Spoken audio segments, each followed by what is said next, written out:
Price allot. இயேசு கிறிஸ்துவின் நாமத்தில் உங்கள் அனைவருக்கும் எங்கள் அன்பின் வாழ்த்துக்களை தெரிவித்துக் கொள்கிறோம்.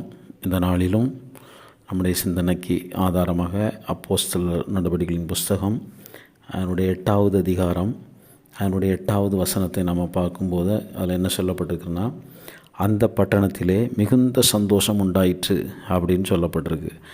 இதில் உங்களுக்கு அதுக்கு முன்னாடி நீங்கள் பார்த்தீங்கன்னா ஸ்தேவானை குறித்து சொல்லப்பட்டிருக்கு. ஸ்தேவானை அவங்க கொலை செய்கிறாங்க. ஸ்தேவானை கொலை செய்து அங்கே சபைக்கு பெரிய உபத்திரம் உண்டாகுது. பெரிய உபத்திரம் உண்டாகின உடனே சீஷர்கள் எல்லாருமே தேசங்களில் சிதறப்பட்டு போகிறாங்க. அங்கே பயங்கர ஒரு பிரச்சனை.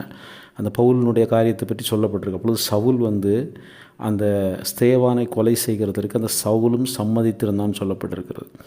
அந்த சவுல் அந்த ஜனங்களை ரொம்ப துன்பப்படுத்துகிறான். ஏன்னா அந்த துன்பப்படுத்துகிறது பிரதான ஆசாரியர்களுக்கும் அன்னைக்கு இருந்த அந்த ஜனங்களுக்கும் அது ரொம்ப பிரியமாக இருந்துச்சு. என்னென்னு சொன்னால், இயேசு கிறிஸ்துவை அவங்க கொலை செய்தாங்க. இயேசு கிறிஸ்துவை கொலை செய்த பிறகு இயேசு கிறிஸ்து உயிரோடு எழும்பினார் அப்படின்னு சொல்லி அவர் அற்புதங்களை செய்கிறார்னு சொல்லி அநேக காரியங்களை அவங்க சீஷர்களை உபதேசம் பண்ணுறாங்க. உபதேசம் பண்ணும்போது இயேசு கிறிஸ்து உயிரோடு இருக்கிறார், அவர் ஜீவனோடு இருக்கிறார் அப்படின்னு சொல்லி அவங்க பிரசங்கம் பண்ணுறதுனால அது அவங்களுக்கு அந்த பொறாமையினால் அவங்க அந்த சீஷர்களுக்கு பயங்கர உபத்திரவத்தை அவங்க கொடுக்குறாங்க, அந்த பிரதான ஆசாரியர்கள். அப்போ கொடுக்கும்போது தான் அந்த இதில் ரொம்ப முக்கியமாக இருந்த ஒரு மனுஷன்தான் சவுல். அவன் சவுல் வீடுகள் தோறும், அதுக்கு நீங்கள் 3வது வசனத்தில் நீங்கள் வாசித்து பார்த்தீங்கன்னா, அந்த சவுல் வீடுகள் தோறும் நுழைந்து புருஷர்களையும் ஸ்திரீகளையும் இழுத்து கொண்டு போய் காவலில் போடுவித்து சபையை பாழாக்கி கொண்டு வந்தார். அப்போ சபையை வளர விடாமல் அங்கே அந்த சபையை பாழாக்கி கொண்டிருந்த ஒரு மனுஷன்தான் சவுல். அப்போது சீசர்கள் எல்லாரும் தேசங்களில் ஒவ்வொரு பக்கம் சிதறி போனாங்க. சிதறி போனவங்க கீழே சொல்லியிருக்கு, சிதறி போனவர்கள் எங்கும் திரிந்து சுவிசேஷத்தை பிரசங்கித்தார்கள். அப்போ தேவனுடைய சுவிசேஷத்தை பிரசங்கித்தார்கள். அதுக்கு கீழே சொல்லப்பட்டிருக்கு, அந்த பிலிப்பு அந்த ஒரு பட்டணத்தில் போய் அந்த பட்டணத்தில் அவன் பிரசங்கம் பண்ணான். இயேசு கிறிஸ்துவை குறித்து பிரசங்கம் பண்ணான். பிரசங்கம் பண்ணும்போது அங்கே அநேக அதிசயங்கள் அற்புதங்கள் அங்கே வெளிப்பட்டு அநேகரிலிருந்து அசுத்த ஆவிகள் புறப்பட்டு போச்சு. இன்றைக்கி அசுத்த ஆவியினால் ஏராளமான மனிதர்கள் பாதிக்கப்பட்டிருக்கிறார்கள். நமக்கு வெளியே தெரியாது, வெளியே பார்க்கறதுக்கு நமக்கு தெரியாது. ஆனால் ஆண்டவருடைய பிள்ளைகள், தேவனுடைய பிள்ளைகள் அந்த புறப்பட்டு போய் சுவிசேஷத்தை அறிவிக்கும்போது அந்த பிசாசு பிடித்தவங்க அந்த பிசாசு அவங்கள விட்டு நீங்கி போகுது. அவங்கள விட்டு நீங்கி போனதுனால அந்த சொல்லப்பட்டிருக்கு, அந்த பட்டணத்தில் மிகுந்த சந்தோஷம் உண்டாயிட்டுன்னு சொல்லப்பட்டிருக்கு. அப்போது அந்த சிதறி போனவங்க இயேசு கிறிஸ்துவனுடைய சுவிசேஷத்தை பிரசங்கிக்கும் போது பெரிய சமாதானமும் சந்தோஷமும் தேசத்தில் உண்டாகுது. அப்போது இயேசு கிறிஸ்துவை பற்றிய உபதேசம் என்னென்னு சொன்னால், உங்களுக்கு ஜனங்களுக்குள்ளே அது விதைக்கப்படும் போது, அதை கேள்விப்படும் போது அவங்களுக்கு அவங்களுடைய துக்கம்லாம் மாறி அவங்களுக்கு ஒரு பெரிய சந்தோஷத்தை கொடுக்கறது அப்படிங்கிறத நம்ம வசனத்தின் மூலமாக வாசிக்க முடியும். ஏன்னா அவங்க ஒரு பெரிய காரியங்களை செய்கிறதற்கு காரணமாக இருந்தது அந்த இயேசு கிறிஸ்துவனுடைய உபதேசம். இன்றைக்கி நம்ம அந்த இயேசு கிறிஸ்துவனுடைய உபதேசம் நம்ம அறிந்தவங்க தான் இயேசு கிறிஸ்துவை பற்றி. ஆனால் அந்த இயேசு கிறிஸ்து எதை நம்ம இடத்துல விரும்புகிறார் அப்படிங்கிறத நம்ம தெரிந்து நம்ம அதன்படி நம்ம நடப்போமானால் நம்ம ஆண்டவர் நமக்காக வைத்திருக்கிற ஆசீர்வாதங்களை நம்ம அந்த நாளில் நம்ம பெற்றுக்கொள்ள முடியும். அதனால் அந்த வசனங்களை நம்ம கேட்கும்போது என்ன சந்தோஷம் எப்படி உண்டாகுது? இயேசு கிறிஸ்துவ மூலமாக தான் நமக்கு சந்தோஷம் உண்டாகுது. அதில் நமக்கு தெளிவாக என்ன, சபை பயங்கரமான உபத்திரவப்பட்டுக்கிட்டு இருக்கு. அப்போ உபத்திரவப்படும் அவங்க கஷ்டப்படணும், துக்கப்படணும். ஆனால் அவங்க கஷ்டப்படலை, துக்கப்படலை. ஆனால் சிதறி போனாங்க, அந்த கஷ்டங்களின் நிமித்தம் சிதறி போனாங்க. ஆனால் சிதறி போனாலும் போன இடங்களில் அவங்க தேவனுடைய சுவிசேஷத்தை, இயேசு கிறிஸ்துவனுடைய சுவிசேஷத்தை அவங்க பிரசங்கம் பண்ணாங்க. பிரசங்கம் பண்ணும்போது அங்கே ஒரு பெரிய சமாதானம் உண்டாயிற்று. இன்றைக்கு காலையில் இந்த வசனங்களை நம்ம கேட்குற ஒவ்வொரு சமாதானம் இல்லாமல் எத்தனையோ மனிதர்கள் இருக்கிறாங்க. நம்ம ஆவிக்குரிய ஜனங்களாக இருந்தாலும் சிலருக்கு சமாதானம் இல்லாமல் இருக்குது. அப்போ அந்த சமாதானம் இல்லாமல் இருக்கிறவங்களுக்கு அந்த இயேசு கிறிஸ்துவை பற்றி நம்ம அந்த உபதேசத்தை நம்ம கேட்கும்போது நிச்சயமாக நமக்கு ஒரு பெரிய சமாதானமும் சந்தோஷமும் நமக்கு உண்டாகுது. ஆனால் இயேசு கிறிஸ்துவை பற்றி அறிந்தால் மட்டும் போதாது, அதற்காக நம்ம என்ன செய்ய வேண்டும் அப்படிங்கிறத நம்ம பார்க்கணும். இப்போன்னு சொன்னால், அந்த பவுலினுடைய காரியத்தை நம்ம பார்க்கும்போது, இந்த பவுல் சபையை துன்பப்படுத்திட்டு இருந்தான், சபையை பாழாக்கி கொண்டு இருந்தான்.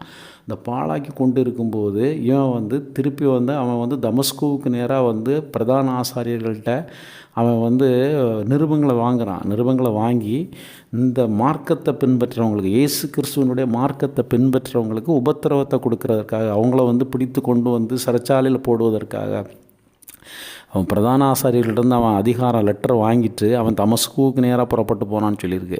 ஆனால் அவன் தமஸ்குவுக்கு நேராக புறப்பட்டு போகும்போது வழியில் ஆண்டவர் அவனை சந்திக்கிறார். ஆண்டவர் அவனை எப்படி சந்திக்கிறார் அப்படிங்கிற நம்ம பார்க்கும்போது, ஒரு மத்தியான வேளையில் ஒரு பெரிய வெளிச்சம் அவனுக்குள்ளே பிரகாசிக்குது, அவனுடைய முகத்தில் பிரகாசிக்குது. அவனுடைய முகத்தில் பிரகாசிக்கும் போது அவன் அவன் கீழே விழுந்தான்னு சொல்லியிருக்கு. அவன் கீழே விழுந்து அவன் பார்வையற்றவனாக மாறி போனான். அவனுடைய கண்களெல்லாம் ஃபுல்லாக அவன் குருடாகி போனான். குருடாகி அவன் ஒரு சத்தம் மட்டும் கேட்குது. ஆனால் பக்கத்தில் அவன் கூட நிறைய பேர் இருக்கிறாங்க. ஆனால் நிறைய பேர் அவங்களோட சத்தத்தை கேட்குறாங்க. ஆனால் என்ன சத்தம் அப்படிங்கிறது அவங்களுக்கு தெரியல. அவன் விழுந்து கிடக்கிறான். விழுந்து கிடந்து அவனுக்கு ஒரு சத்தம் கேட்கு. என்ன சத்தம் கேட்கு? முள்ளில் உதைக்கிறது உனக்கு கடினமாம், சவுலே சவுலே நீ ஏன் என்னை துன்பப்படுத்துகிறாய் அப்படின்னு சொல்லி ஒரு வார்த்தை அவனுக்கு கேட்கு. அப்போ உடனே நான் என்ன செய்ய வேண்டும் அப்படின்னு சொன்னால், நீ துன்பப்படுத்துகிற இயேசு நான். ஏன்னா இயேசு கிறிஸ்துவை பற்றிய மார்க்கத்தை பின்பற்றவங்கள தான் அவன் துன்பப்படுத்திக்கிட்டு இருக்கான். அப்போ ஜனங்களை துன்பப்படுத்தும் போது அது இயேசு கிறிஸ்தவங்க என்ன சொல்கிறாருன்னு சொன்னால், நீ துன்பப்படுத்துகிற இயேசு நானே. அப்போ அவனுக்கு அந்த தரிசனத்தை கொடுத்தது, அவனுக்கு அந்த வெளிச்சத்தை பிரகாசித்து அவனுக்கு அந்த வார்த்தையை சொன்னது இயேசு கிறிஸ்து தான். நீ துன்பப்படுத்துகிற இயேசு நானேன்னு சொல்லி ஆண்டவர் சொல்கிறார். சொன்ன உடனே அவன் கேட்குறான், ஆண்டவரே நான் என்ன செய்ய வேண்டும் அப்படின்னு சொல்லி கேட்குறான். கேட்ட உடனே அவனுக்கு நீ என்ன செய்ய வேண்டும் அப்படின்னு சொல்லி ஆண்டவர் அவனுக்கு உள்ள காரியங்களை அவனுக்கு தெரியப்படுத்த அவனுக்கு வெளிப்படுத்துகிறார். அவன் வெளிப்படுத்தி அவனை அவன் தமஸ்குவுக்கு போய் அவன் ஒரு மனம் மாறினவனாய் அவன் தேவனுக்காக தான் பக்தி வைராக்கியமாக இருந்தான்னு சொல்லப்பட்டிருக்கு. ஏன்னு சொன்னால் அவன் அறியாமையினால் அதை செய்தான்னு சொல்லப்பட்டிருக்கு. ஏன்னு சொன்னால் பிரதான ஆசாரியர்கள் ஒரு மார்க்கத்தை பின்பற்றுறாங்க. அந்த மார்க்கத்தை பின்பற்றுறவங்க அந்த மார்க்கத்தை போதிக்கிறாங்க. அதில் அவங்க உறுதியாக இருக்கிறதுக்கு அவங்க கற்பித்து கொடுக்குறாங்க. இப்போ ஒரு புதுசாக இயேசு கிறிஸ்துவனுடைய ஒரு மார்க்கம் புதுசாக அந்த தேசத்தில் உள்ளே வரும்போது அவங்க அந்த மார்க்கத்தை அவங்க எதிர்க்கிறாங்க. இயேசு கிறிஸ்துவ அவங்க அதை எதிர்க்கிறாங்க. ஒரு உண்மையான ஒரு ஆண்டவர் எதற்காக வந்தார், என்ன காரணம் அப்படிங்கிறத அவங்க அறியாமல் அந்த காரியங்களை அவங்க செய்கிறாங்க. செய்யும்போது அது அந்த பவுல் அவனுக்கு அதை செய்ததுனால ஆண்டவர் தன்னை அவனுக்கு வெளிப்படுத்துகிறார். வெளிப்படுத்தும் போது அவன் ஒரு மனம் மாறினவனா அவன் அந்த தமஸ்குவுக்கு போகிறான். அந்த தமஸ்குவிலேருந்து அவன் திருப்பி பைபிளில் சொல்லப்பட்டிருக்கு. அதுக்கப்புறம் பின்னாடி ஏராளமான ஜனங்களுக்கு அவன் பிரயோஜனம் உள்ளவனை அது வரைக்கும் துன்பப்படுத்தி பாழாக்கி ஜனங்களை கெடுதல் பண்ணிக்கிட்டு இருந்தான். அன்றைக்கி அநேக தேவ மனிதர்கள்னு சொல்கிறவங்க அன்றைக்கி சபையை பாழாக்கி ஜனங்களை தவறான வழிக்கு நேராக நடத்தி கொண்டிருக்கிறத நம்ம பார்க்க முடிகிறது.